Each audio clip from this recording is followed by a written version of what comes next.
Bien, bonjour à toutes et à tous bienvenue à ces journées de la House of Finance. Je suis très heureux d'ouvrir cette session consacrée à la réponse française à la crise du Covid-19 et particulièrement heureux parce que effectivement cette thématique est fondamentale, mais a aussi beaucoup mobilisé notre université. Notre université Paris-Dauphine PSL est une université pluridisciplinaire dans laquelle nous avons évidemment des laboratoires de mathématiques, d'informatique, des sciences des organisations et de la décision, économie, droit, finance et évidemment également les sciences sociales.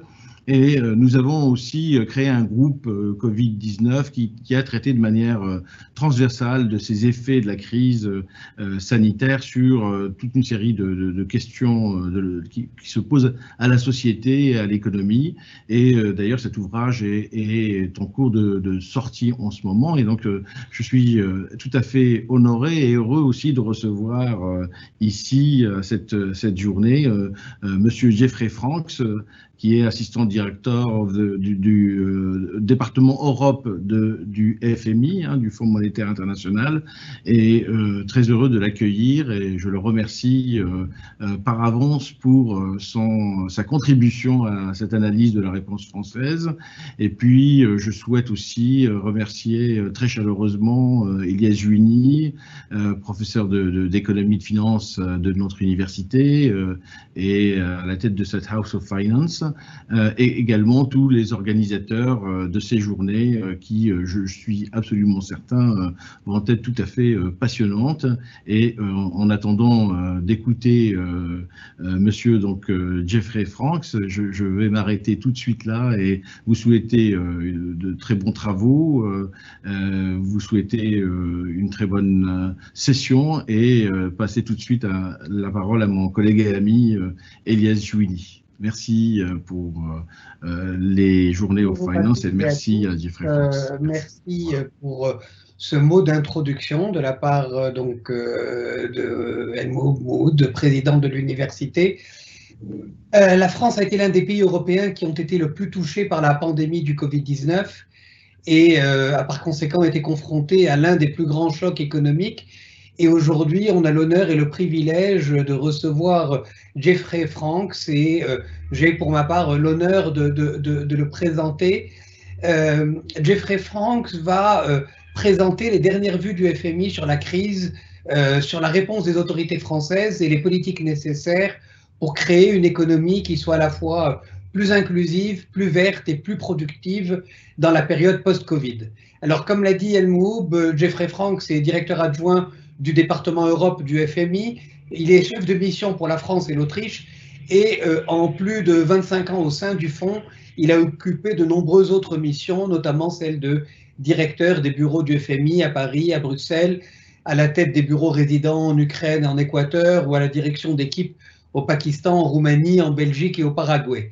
Jeffrey Franks est économiste, il est ancien des universités de Oxford et Princeton, il est docteur de l'université de Harvard et c'est donc un très grand plaisir et une très grande chance pour nous de le recevoir aujourd'hui dans le cadre des House of Finance Days de l'université Paris-Dauphine. Alors, Jeffrey Franks va nous faire une présentation d'une vingtaine de minutes qui sera suivie ensuite d'un échange d'abord avec les étudiants. Donc, 3 étudiants ont proposé des questions qu'ils vont nous présenter tout à l'heure après l'intervention de notre orateur principal, après quoi nous prendrons les paroles venant de la part des participants à la conférence, des personnes qui se sont inscrites et qui assistent à la conférence. Et donc, si vous voulez intervenir dans le chat, le fil de discussion, vous pouvez mettre vos questions. Nous ne pourrons probablement pas les transmettre toutes, mais nous en sélectionnerons quelques-unes que nous présenterons à notre orateur. Voilà, merci à toutes et à tous, et je passe tout de suite la parole à Jeffrey Franks. Merci beaucoup et merci professeur Maude et professeur Juini pour la possibilité d'être avec vous. Je remercie aussi les organisateurs de House of Finance. C'est un plaisir pour moi d'être avec vous. Je vais donner ma présentation en anglais, mais je pourrais prendre des questions ou en anglais ou en français. Donc, je passerai maintenant à la présentation. Voilà. So I have entitled this presentation, The Consequences of the Pandemic on the French Economy, View from the IMF. This represents the latest annual review of the French economy from the IMF, which has been particularly focused on the challenges of COVID. And I'll give you some of the principal conclusions here, and then I look forward to having a deeper discussion in the question and answer period. So what I will discuss are a few main areas. First of all, what did the French economy look like before COVID, and how has COVID affected France? The second is, what is the outlook for the economy and what are the risks looking forward from this point? And what are the policies that have been undertaken and that are needed in order to facilitate the recovery from the COVID crisis? And we'll look at this in several areas: fiscal area, supporting firms, and this transition to a more sustained economic situation after the crisis. And then finally, some comments about the path ahead. The situation for France in the pre-crisis period was one that was not terrible, but there were some challenges that the economy was facing. And this slide here illustrates some of those challenges. You can see the black line, which represents multi-factor productivity growth. France, like most advanced economies, has been seeing a secular decline in productivity growth, which means that the sustainable growth rate for the economy has been declining over time. And efforts are needed to address this, as I say, not just in France, but in many advanced economies. At the same time, public debt as a share of GDP rose sharply during the global financial crisis and has continued to rise, albeit it has stabilized in more recent years. And finally, non-financial corporate debt has also been rising as a share of GDP. So we see rising indebtedness by the public sector and the private sector and declining productivity, which is the context in which we face this new crisis from COVID. So there was a slowdown in growth momentum in 2019, although growth in France had improved in the recent years up until 2019. But these long-standing challenges of productivity growth, declining market shares of French exports, and increasing indebtedness remain. So I've mentioned these here. And the final one, of course, is inequality of opportunities. In terms of a formal Gini coefficient, France's inequality has not grown by as much as many other advanced economies. But there still are problems, lack of opportunities and some regional disparities that France needs to pay attention to. The pandemic hit France, as Professor Juini said in his introduction, particularly hard. And you can see this in two slides. If you look first at the right-hand side, you see the red line for France, that the deaths per million of the population in France have been among the highest in the world. UK, US, and Spain have been high, but there are very few other countries that have had as high a COVID death rate as France. You can see the comparison with Germany, and the EU average is closer to Germany than to what France has been seeing.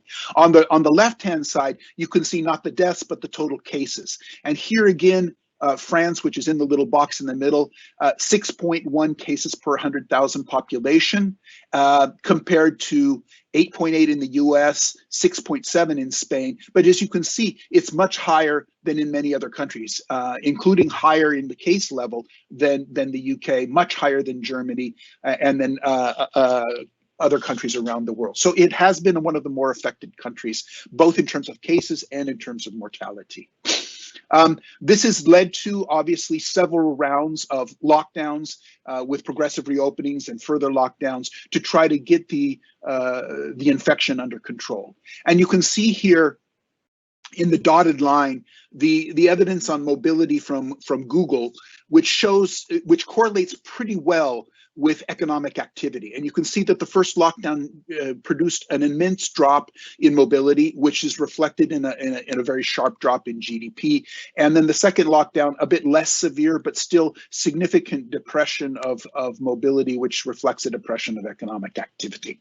And you can see here on the right-hand side, this is a comparison of the second quarter of 2020, when the deepest lockdown occurred, with the last quarter of 2019, to give you a sense of what the initial shock to the French economy was. And while the shock was very severe, you can also see that it was very different in different sectors of the economy. Accommodation and food, transport, household services, construction, particularly hard hit. On the other side, financial services, real estate services, and petroleum, very little affected by the crisis. So there has been a huge differential impact of this COVID crisis on different sectors of the economy. Right now, our current forecast for the French economy looks something like this. On the dotted line, you can see our forecast pre-crisis. This is what we were expecting to happen with the French economy before COVID hit. And the red line is the current path that we are seeing. We currently have data up until the fourth quarter of 2020. So the red line up to that level is actual data. And going forward, these are projections. Now, we are in the course in the IMF of doing our new projections, which will be released next month in April. They will look slightly better than this for France, but there's not going to be a radical change. The shaded gray area represents other Euro area economies. And what you can see is that the economic impact put France at the lower end of economic performance here, because the infection rate was so high and the death rate was so high in France. And what you can see here now, looking forward into the medium term, is that we are expecting that the French economy is going to remain below its pre-crisis trend into the medium term, into 2025. That's not unique to France. We're expecting that there will be some permanent damage in most countries. But that leaves us in a situation where we will have a growth path which is likely permanently below what we had before the crisis. In terms of the fiscal response that was undertaken by the French government, our evaluation in the IMF was that this was largely an appropriate response. It was timely, it was flexible, and it was proportional to the size of the shock. Now, if you look at the right-hand side chart, you'll see that the French response was sort of in the middle of the countries that we're reporting here, larger than what the USA had up until December. This does not include the latest measures taken in the US. Larger than Canada, larger than Spain, but somewhat below Italy, Germany, and Great Britain. The thing that we liked about the response in France was that the government was willing to adjust its measures very rapidly. Several times during 2020, there were budget amendments to continuously adapt to the reality on the ground. And we thought that that was an appropriate way to deal with it. Going forward, we think that support should be maintained and it should be expanded as needed, continuing to respond to the situation on the ground of COVID and the economic consequences of COVID. But as the recovery strengthens, we would like to see the government's response progressively more targeted. In the acute phase of the crisis, it was appropriate to pump money out into the economy without much regard for who was receiving it. Give all citizens some support. But as we get closer to the recovery phase, it should be progressively more targeted. Why? We don't want to continue to support firms that are not viable in the post-crisis period, and we want to make sure that we're not wasting support resources on firms that don't need it. So that progressive targeting, I think, will be important during the course of 2021 and 2022. High debt level in France has been a concern. I mentioned at the beginning of the presentation, and it will remain a concern.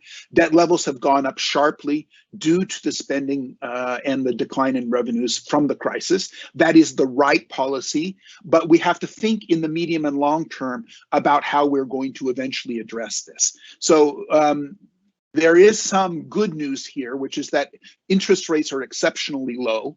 And that means that the cost of higher indebtedness is lower than we had previously anticipated. And here you can see on the right-hand side what was our expectation in the pre-crisis for the cost of financing public debt and our current forecast about the cost of financing public debt. And you can see that there's a substantial decline. Right now, the French Treasury is able to finance itself out into the medium term at negative interest rates, which is a huge asset, giving the authorities the ability to respond, the fiscal space to respond when that might not otherwise have existed. But in the medium term, we still need to think about what is the sustainable debt level that France can continue to maintain, and look at a fiscal consolidation path that might bring that into the realm of what we think is more sustainable in the long run. So in terms of the fiscal policies for medium-term stability, let me first say we do not think that the French government should begin a fiscal consolidation program in 2021. We also think that probably in 2022 it will also be too soon, because we think the economy will continue to be below its pre-crisis levels. But perhaps in 2023 and beyond, we need to think about a path for bringing the deficit and the public debt down from its current trajectory. And that should be an expenditure-based reduction in the fiscal deficit. While we don't think that the fiscal consolidation should begin now, we think that the planning process should begin now. And it's in this respect, the High Commission that has been constituted and is currently examining the medium and long-term fiscal situation is a step in the right direction. And we would encourage the government in its COVID support to avoid permanent expansionary measures and focus on temporary ones, so that we make sure that when the crisis is over, we can withdraw the support when it's no longer needed. There were a number of reforms that were underway or being considered before the crisis. And once the crisis eases, it would be appropriate also to return to those reforms, things like the unemployment reforms, pension reforms. But there are further structural spending efforts that will be needed in the longer term. We want to ensure that the debt remains sustainable, but we also want to make space to reduce distortionary taxes. So we don't want a fiscal consolidation that is based on raising taxes further. We think it should be based on reducing expenditures and even leave room for cutting some distortionary taxes, which has already been done in recent years. And there's also needs to be fiscal space for critical investment to reorient the economy in the post-crisis period. And we'll talk about that in a couple of minutes. On the financial sector,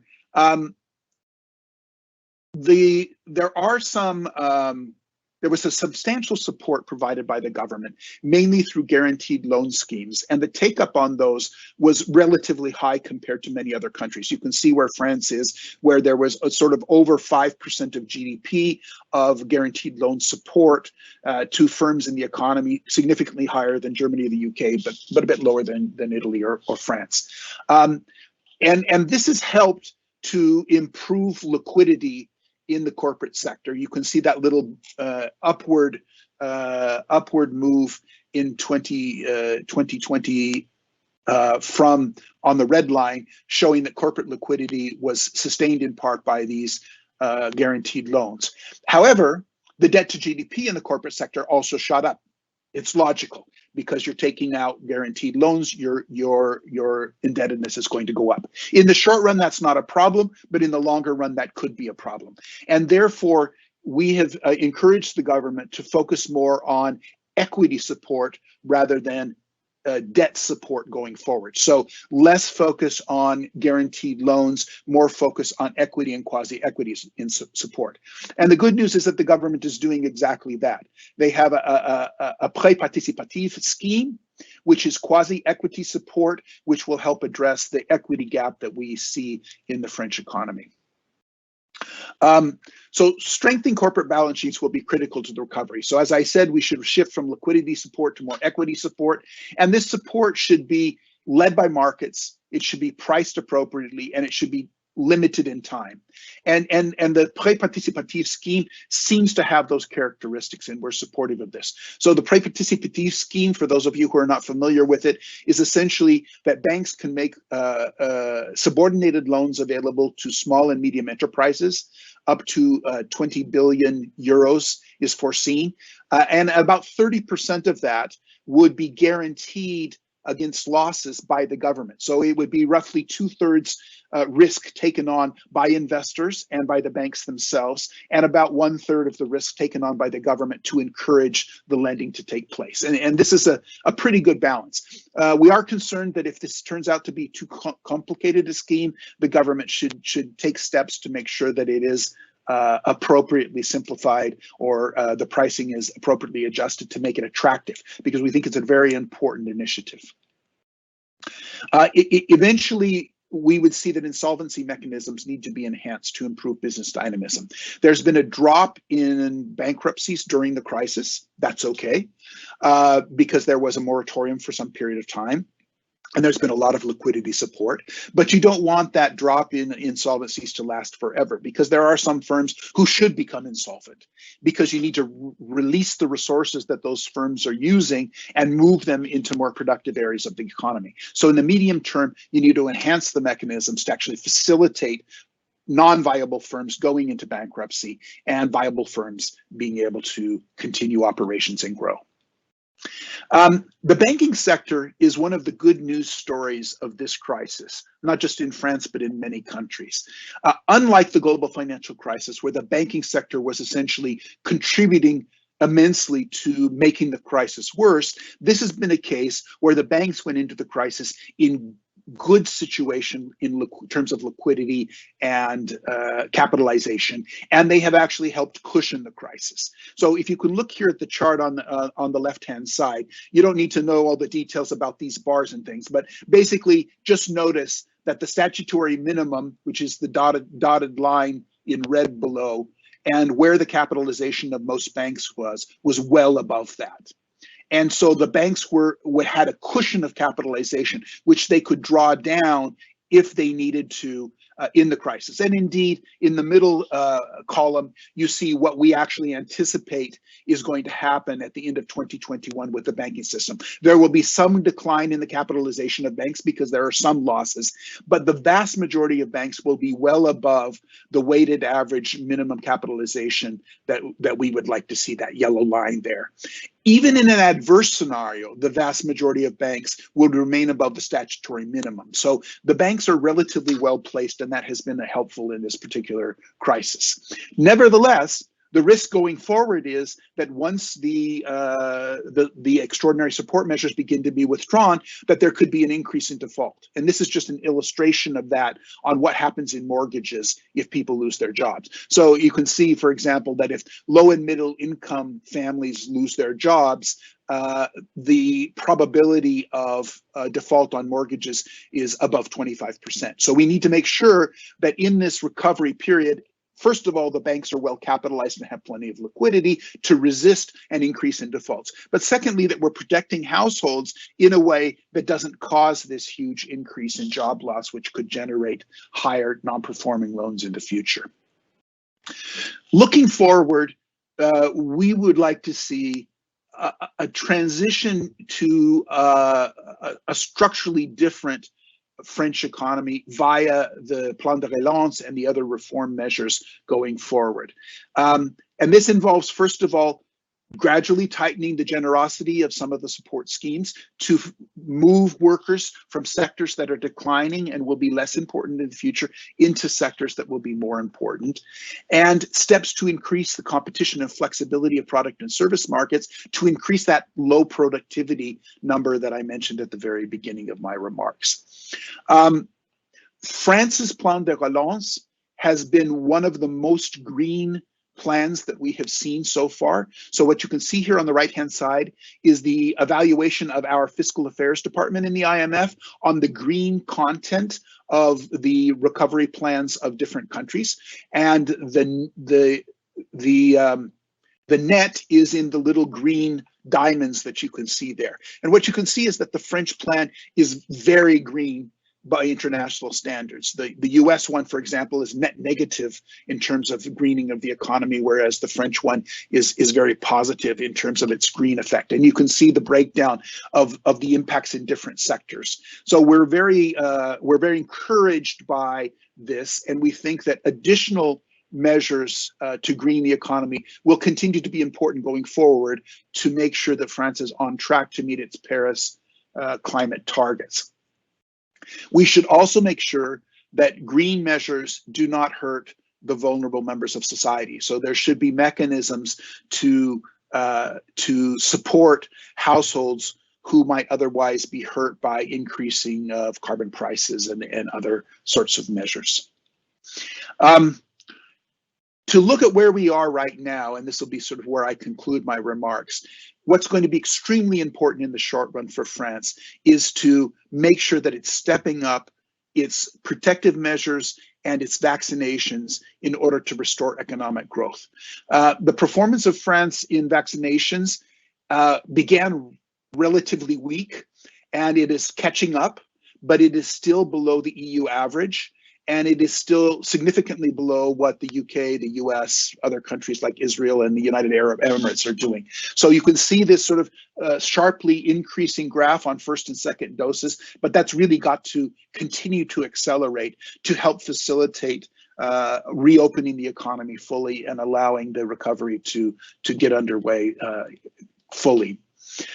So to summarize our recommendations here, we want a progressive targeting of support measures as we get into the recovery phase, narrowing support to those firms and individuals who really need it, beginning planning now for expenditure-based fiscal changes in the future, and helping to reorient the French economy in the future to have a greener, more digitalized, and more productive, more inclusive economy in the future. Let me be clear. The world economy after COVID will not be the same as the world economy before COVID. Some sectors of the economy will be permanently smaller, some will be permanently larger, some will grow slower than we thought before the crisis, and some will grow faster. And the important thing for France is to reorient its economic structure to take advantage of the faster growing areas and move quickly away from the slower growing areas to increase overall economic growth and incomes for the population as a whole. I'll stop there and I'm open to all the questions and discussions. Merci beaucoup. Merci beaucoup, Jeffrey.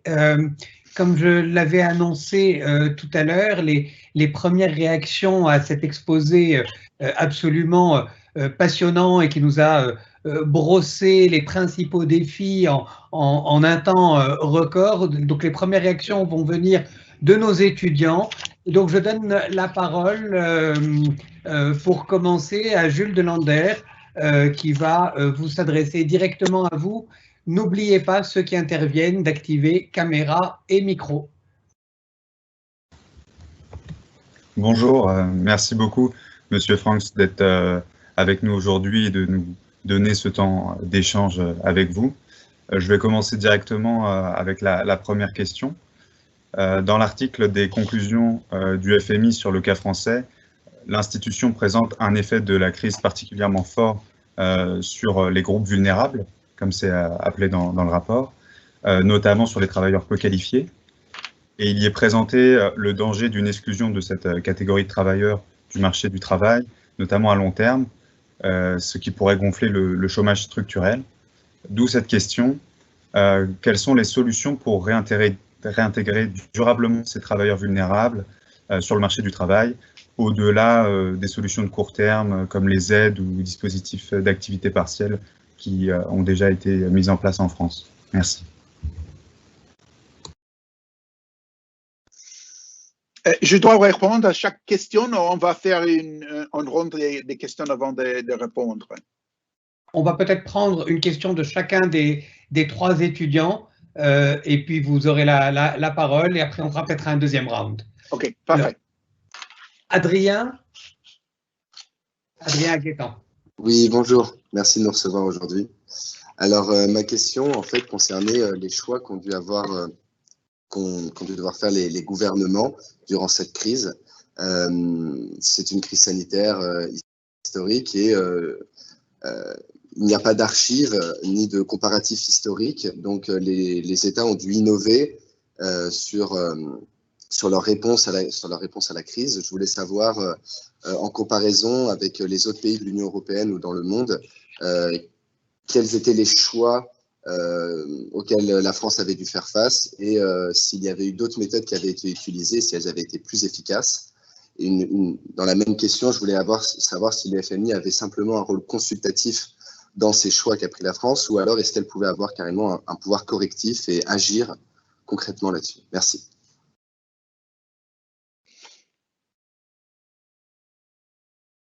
Merci. Et donc, la parole maintenant est à Gabriel Touaki.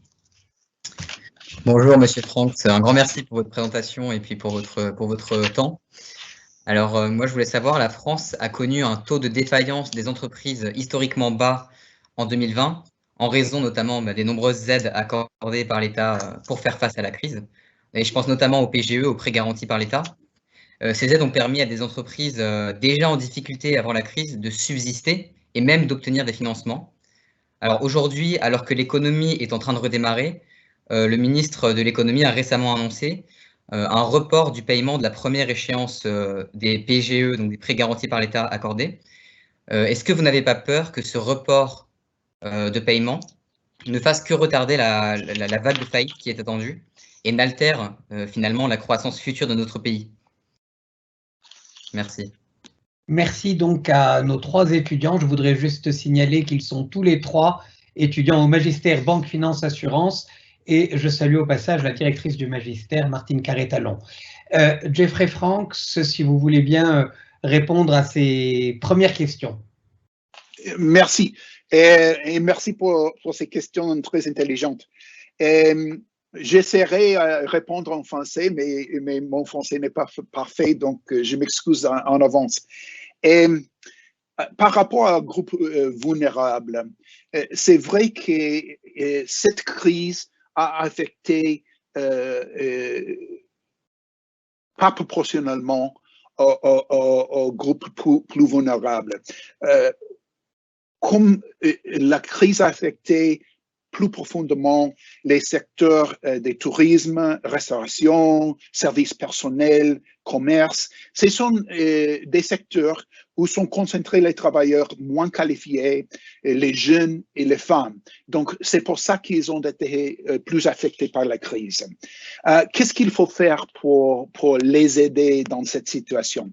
À court terme, il faut protéger les revenus des ménages, c'est-à-dire utilisant l'activité partielle, augmentation des compensations de chômage et autres programmes de transferts directs aux ménages, protéger ces familles où les travailleurs sont moins qualifiés et plus affectés par la crise.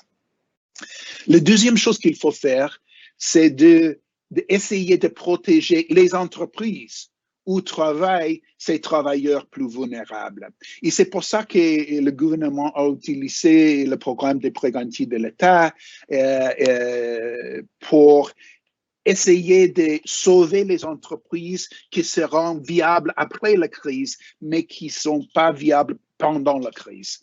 Donc, la possibilité de que les restaurants peuvent réouvrir et pas fermer ou tomber dans la défaillance, c'est important, c'est très important pour que ces travailleurs puissent avoir du travail après la crise. Donc, ce sont les choses qu'il fallait faire dans la phase aiguë de la crise. Après la phase aiguë, qui c'est la phase que nous allons commencer maintenant en 2021, il faudrait faciliter que les travailleurs qui travaillent dans les entreprises qui ne sont plus viables puissent rapidement changer de travail. Il y a une tradition dans plusieurs pays avancés en Europe de protéger les postes de travail. Mais ce qu'il faut faire, c'est protéger le travailleur. Le poste de travail vont changer parce que la structure économique de l'après-crise va être différente que ce que nous avions avant. Donc, il faudra aider les travailleurs à retourner au travail dans les entreprises viables, mais à changer de travail quand les entreprises ne sont plus viables. Et ça, il faut aussi proportionner la formation nécessaire pour que les travailleurs puissent changer de travail. Parce que si on a travaillé, je ne sais pas, dans un restaurant, il faudra avoir des formations pour commencer à travailler dans le système de santé ou pour travailler dans l'énergie verte. Donc, la formation, surtout pour les travailleurs jeunes, sera très important pour aider chez personnes vulnérables. Et je passerai à la deuxième question d'Adrien.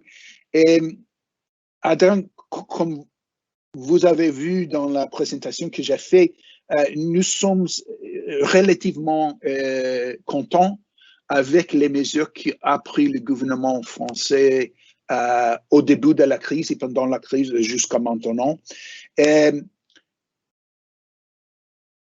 Donc, je n'ai pas beaucoup de recommandations à choses qu'il faut changer aujourd'hui. Mais au futur, les recommandations sont de mettre en place les conditions pour le changement structurel nécessaire de l'économie française, d'incentiver les travails verts, les entreprises vertes, la digitalisation, l'informatique, etc. etc. La deuxième partie de votre question, c'est si nous avons quelques pouvoirs correctifs au Fonds monétaire. Nous sommes, par rapport à la France, dans la position d'un conseiller, que nous donnons des conseils au gouvernement français et nous avons un dialogue très intéressant avec les fonctionnaires au ministère des Finances, à la Banque de France, etc. Mais nous n'avons pas de pouvoir correctif pour changer les choses. C'est un peu différent si un pays pauvre va au Fonds monétaire pour prendre des prêts de nous, parce que s'ils vont recevoir de l'argent du Fonds monétaire, il faut cumplir avec les réquisites de ces prêts, de changer les structures économiques. Mais je dirais que la relation France-Fonds monétaire est très bonne.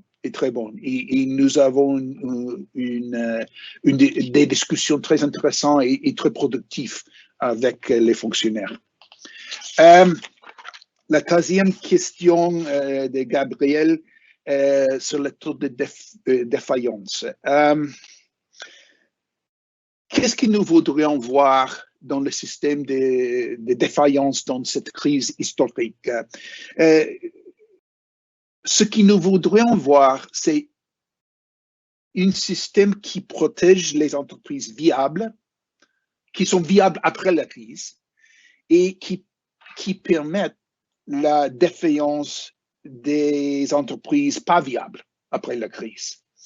Et troisième, éviter les effets cliff edge effects, bord de la falaise, que nous ne voulons pas un boom de défaillance qui va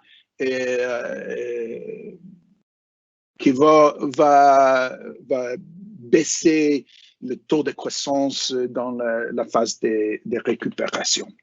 Et le problème, c'est qu'on ne sait pas en avance exactement lesquelles des entreprises seront viables après la crise et quelles entreprises ne seront pas viables après la crise.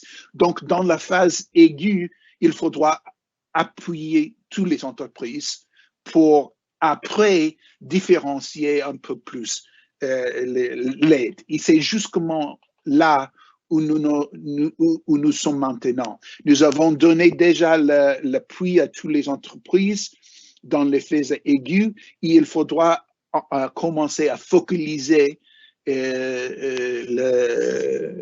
l'aide au futur. On peut réouvrir le processus de défaillance et aider les travailleurs à faire la transition des entreprises qui ne sont plus viables aux entreprises qui sont vraiment viables. Et je crois que ça, c'est justement ce qui va se passer en 2021 et 2022. Merci. Merci beaucoup pour ce premier round de questions-réponses. Nous allons passer au deuxième round, toujours avec nos étudiants. Et je saisis cette occasion pour annoncer aux spectateurs de cette table ronde, de cette conférence, qu'il vous est possible de poser des questions. Malheureusement, nous ne pourrons pas vous passer la parole en direct car la plateforme ne le permet pas, mais vous pouvez, via le chat, poser vos questions et nous les transmettrons pour vous. Alors, je repasse la parole à Jules Delander. Merci, Monsieur Franks, pour vos premières réponses. J'enchaîne sur la deuxième partie des questions. Le plan France Relance, qui a été dévoilé en septembre dernier, mettait largement l'accent sur une reprise de l'activité construite autour de la transition verte. Vous l'avez d'ailleurs largement présenté. Et ce plan place de grands espoirs, notamment dans les entreprises françaises des secteurs automobiles, de la production d'électricité ou d'aéronautique, pour amorcer cette transition verte avec des investissements appropriés. Pourtant, les perspectives économiques sont assez inquiétantes, qu'elles soient liées au Brexit ou à une prolongation de la crise sanitaire. Et cela pourrait inciter les entreprises à faire preuve d'une certaine frilosité au regard de ces investissements lourds. D'où la question suivante. Comment on pourrait accompagner ces entreprises dans la transition verte, alors que les premiers engagements, comme l'objectif neutralité carbone de 2050, approchent à grands pas? Merci.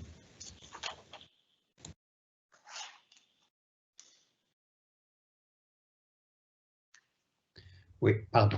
J'ai eu un petit problème avec le micro, donc merci Jules, et je passe la parole à Gabriel Touati. Merci pour vos premières réponses. Alors, pour ma part, j'ai une question avec un horizon un peu plus large. On entend souvent dire que la situation économique de la France, du Japon, pardon, correspond à celle de la France avec une dizaine d'années d'avance. Rejoignez-vous ce constat et pensez-vous qu'à plus long terme, la France est vouée à partager des caractéristiques communes avec l'économie japonaise, à savoir des taux d'intérêt structurellement bas, voire négatifs, et une dette publique élevée qui est liée en partie à une faiblesse de la croissance économique? Merci. Merci Gabriel. Et donc là, la parole est à Adrien. Merci pour votre réponse. Ma question rejoint un peu celle de Jules, mais dans un cadre un peu plus large. Je me demandais finalement si on a vu que certains pays européens s'étaient beaucoup investis dans la transition écologique durant cette crise économique. Je voulais savoir, par exemple, on a vu que les USA n'y participaient pas autant. Est-ce que si des grands pays comme les USA ou la Chine n'y participent pas, est-ce qu'on peut penser que l'efficacité des mesures européennes seront vraiment au rendez-vous? Et toujours en accord avec Jules, quelles sont les solutions concrètes que peuvent prendre les entreprises? On a entendu parler des green bonds. Est-ce que le FMI ou certaines institutions internationales peuvent encourager ces démarches, et comment? Merci. Merci beaucoup pour ces questions très intéressantes. Peut-être je peux répondre deux questions sur la transition écologique en même temps, puis après parler un peu de la japonisation. Et je dirais à grand terme qu'il faudra faire deux choses pour aider la transition écologique, pas seulement en France, mais mondialement. La première chose, c'est assurer que le prix du carbone est correct, que ce prix du carbone représente le grand dommage qui fait le carbone à l'environnement. Et ça, on peut le faire avec changement des prix et avec des taxations de carbone.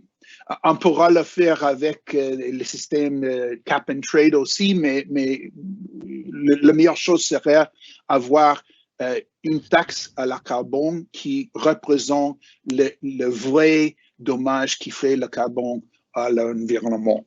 Ici, les prix reflètent complètement les dommages qui fait le carbone à l'environnement. Les entreprises et les ménages vont changer leur comportement pour réfléchir ces prix. Donc, si on vraiment paye le vrai taux, le prix du carbone dans la voiture quand on met l'essence, on va changer. On va commencer à utiliser plus les voitures électriques. Si les usines payent vraiment pour la pollution qu'ils font, ils vont trouver la manière d'éliminer ou réduire la pollution qu'ils font. Donc, ce que nous disons en anglais, get the prices right, sera la première recommandation que nous avons au Fonds monétaire. La deuxième recommandation sera d'utiliser l'aide de l'État pour l'investissement vert. Pourquoi? Pour incentiver justement ces investissements que toujours l'a mentionné, éviter la réticence de certaines entreprises de faire ces investissements. Souvent, ces investissements verts ont beaucoup de rentabilité économique à long terme, mais il prend beaucoup de temps à avoir cette rémunération économique. Donc, il faut donner une subvention à court terme pour aider cette transition. Un exemple sera la rénovation thermique des bâtiments.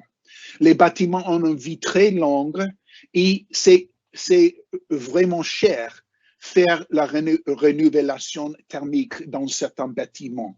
Mais à long terme, il est très rentable de le faire.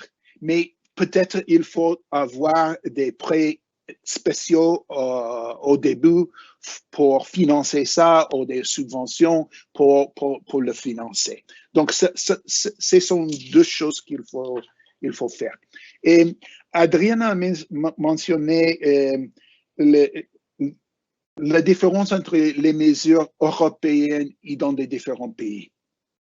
Évidemment, si les deux pays plus producteurs de carbone ne participent pas dans le système mondial, les efforts de l'Europe n'auront pas les effets attendus pour améliorer le réchauffement global.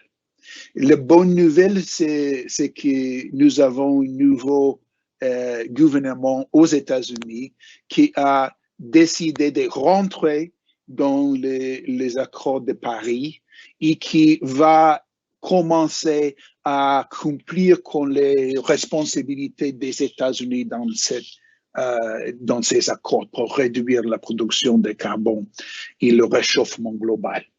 Mais même si les autres pays ne font pas tout ce qu'il faut faire, les Européens pourront mettre des taxes de carbone à la frontière de l'Union européenne pour réfléchir le vrai dégât environnemental de la production dans des autres pays, pour éviter la délocalisation de la production jusqu'au pays où on ne paie pas vraiment le prix du carbone. Donc, je crois qu'il faut continuer avec les mesures en Europe, mais peut-être prendre en compte la possibilité d'avoir une taxe de charbon à la frontière pour les pays qui ne font pas ce qu'il faut faire pour améliorer la situation environnementale à niveau mondial. Dernièrement, la japonisation de la France. Personnellement, je ne suis pas partisan de cette idée. Je dirais que je crois qu'il y a deux différences très importantes entre la France d'aujourd'hui et le Japon des années 90, par exemple. Et la première différence, c'est les différences démographiques. Au Japon, on a la population plus âgée du monde et on a une réduction de population depuis des années. Et ça change un peu la dynamique économique qu'on a au Japon. En France, ce n'est pas le cas. Oui, nous avons une population plus âgée qu'avant, mais la population de la France ne descend pas et le taux de natalité est plus ou moins au niveau de maintenir la population que nous avons maintenant. Et si on ajoute l'immigration, on aura une population qui va suivre la croissance au futur. La deuxième chose qui est très différente pour moi, c'est que nous avons appris, nous les économistes, avons appris des leçons de la cas du Japon. Quelles sont ces leçons? Une des leçons est qu'il ne faut pas appuyer pendant des décennies les entreprises zombies, les entreprises qui ne sont plus viables. Parce qu'en fait ça, il n'y a pas les ressources pour générer la croissance des productivités qu'il faut avoir pour éviter cette situation très difficile qu'est à la Japon. Donc, je crois que si on prend en compte cette leçon de ne pas appuyer les banques zombies et les entreprises zombies, de faciliter le changement économique dans lequel nous avons déjà parlé, on pourra éviter la japonisation de la France. Mais il y a des risques. Et il faudra prendre en compte que sans avoir des réformes structurelles, des mesures pour augmenter la productivité, on pourra tomber dans une japonisation au futur. Merci. Merci beaucoup pour ces réponses et merci pour cet échange extrêmement riche et diversifié. Je pense que je vérifie, mais nous n'avons pas reçu de questions de la part des participants qui nous suivent à distance et qui sont donc sur la plateforme des spectateurs. Je vérifie encore une fois. Non, je pense que le fait de devoir intervenir par écrit en a peut-être refroidi quelques-uns. Est-ce que parmi nos étudiants, il y a encore une question ?